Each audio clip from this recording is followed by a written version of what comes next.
Hi, I'm back. I'm Ranjana, and today's video I will brief you or give you a little bit of an insight on the issues or the problems related to the neck and the shoulder region of our body. Many of my friends and contacts have requested for this, so I hope it'll be useful. And if you like it, please remember to subscribe to my channel. Great, let's begin. The neck region, even the neck and the shoulder both, the reason we get into the problem or issues in this region is because of the wrong posture.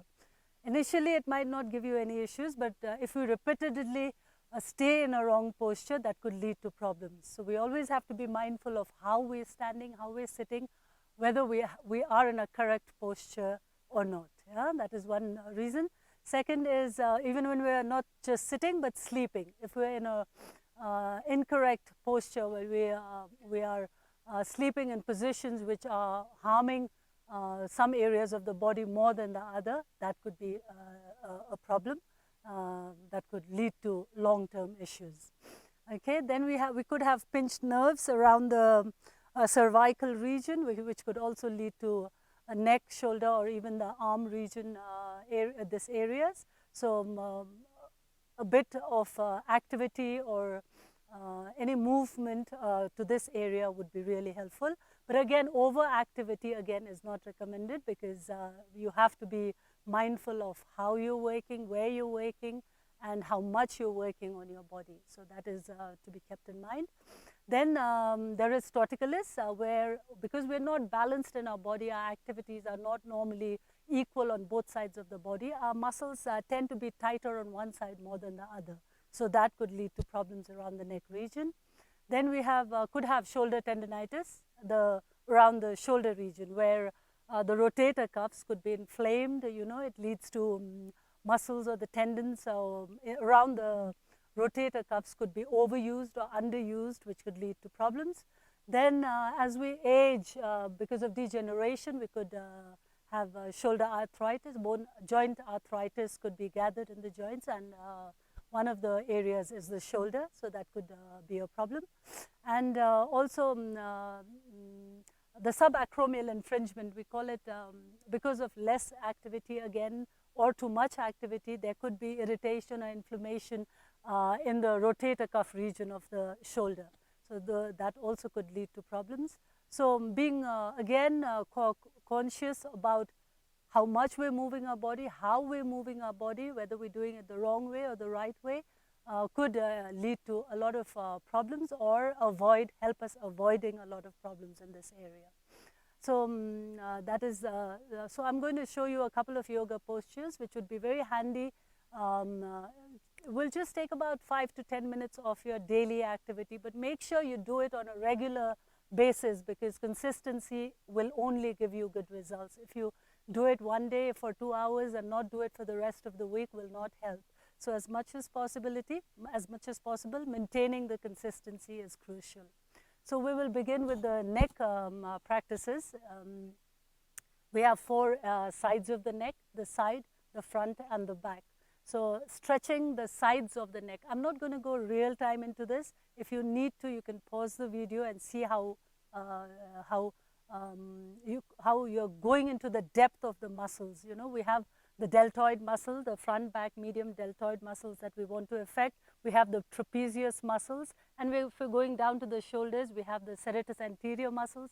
So these muscles we need to really stretch for flexibility and work on strengthening them as well. So being mindful of which area of the body you're working on is also very important, to be mindful, mind-body connection as much as possible.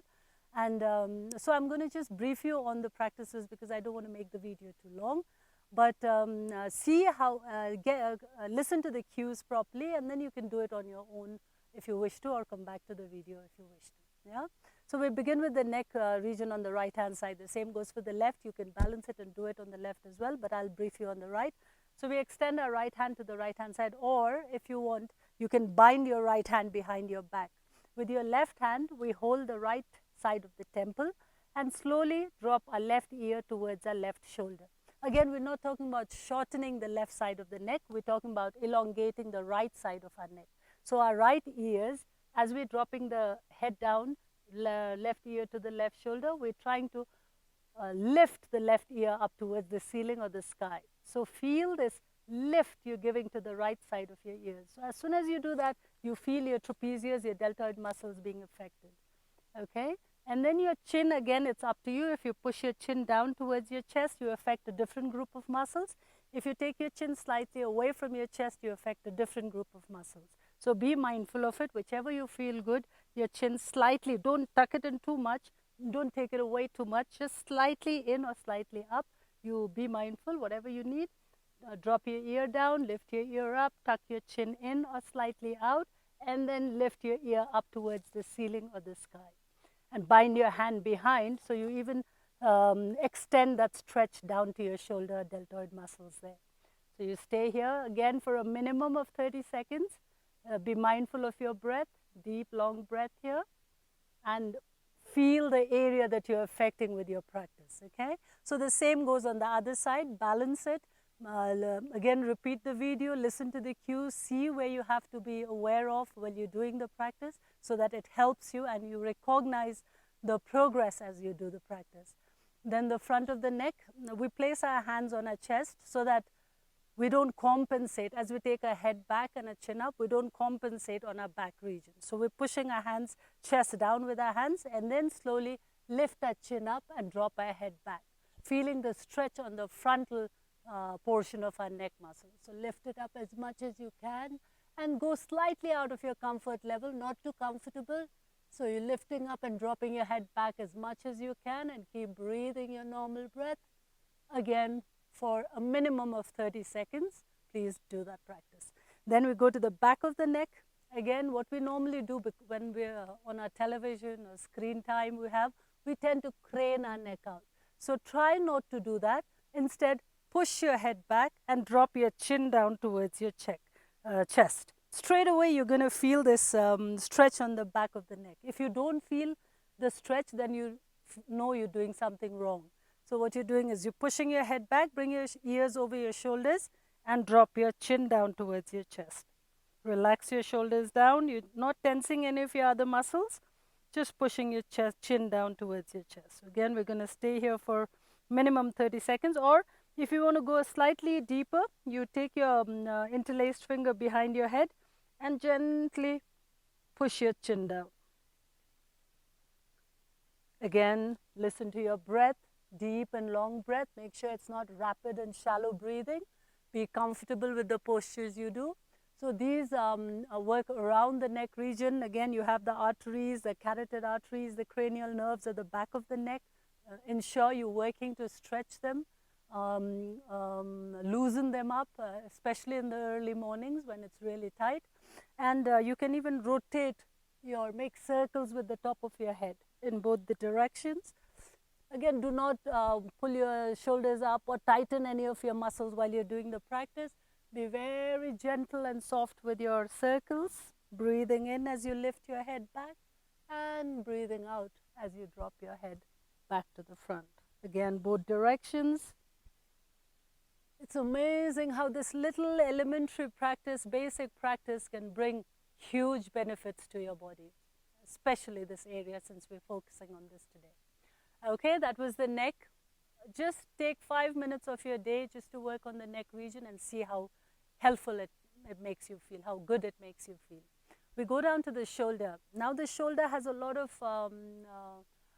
muscles and tendons, ligaments that you need to work on or be aware of, but I'm not going to go into details. What I will today brief you on is the scapula, the shoulder blades that we call it. This is a huge chunk of bone that is linked to the shoulder region and to the ribs. It is placed on top of the rib cage. So that is something you really need to work on. So today I'll just brief you a couple of practices that will help you work on the scapula. Okay. There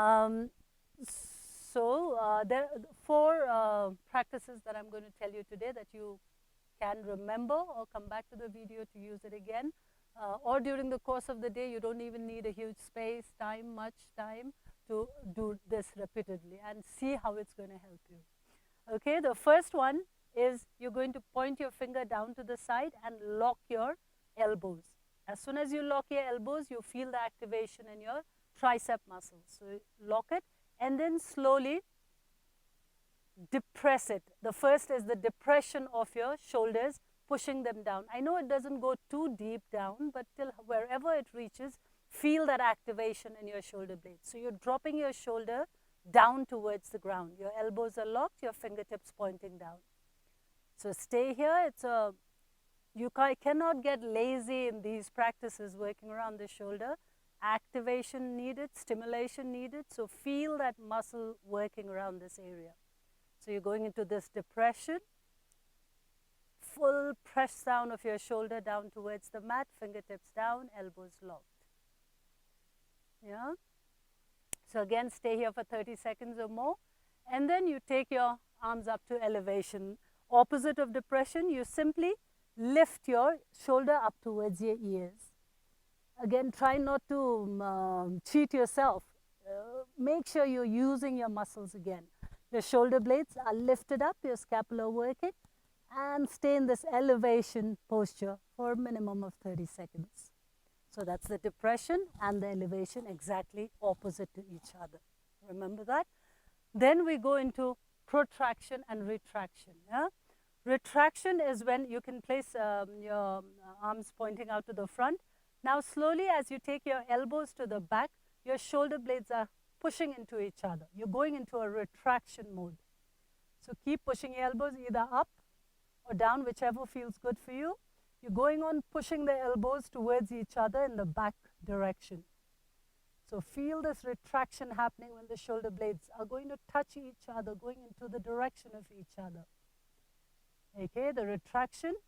And then opposite to this is protraction, where you cross your elbows in front of you and see how your shoulder blades go away from each other. So that's the muscle working. You're not using any support here. You're using the muscles. So along with the stretching, you're using to strengthen the muscles as well. So you're going to stretch it as much as you can. Feel that work happening.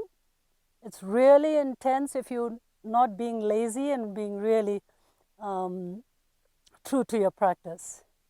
Okay, and release. So you remember your depression, elevation, protraction and retraction for your shoulder blades. So we're going to put all of these together, 4 of these techniques together and roll it out in one drill, okay? Let's see how we do it.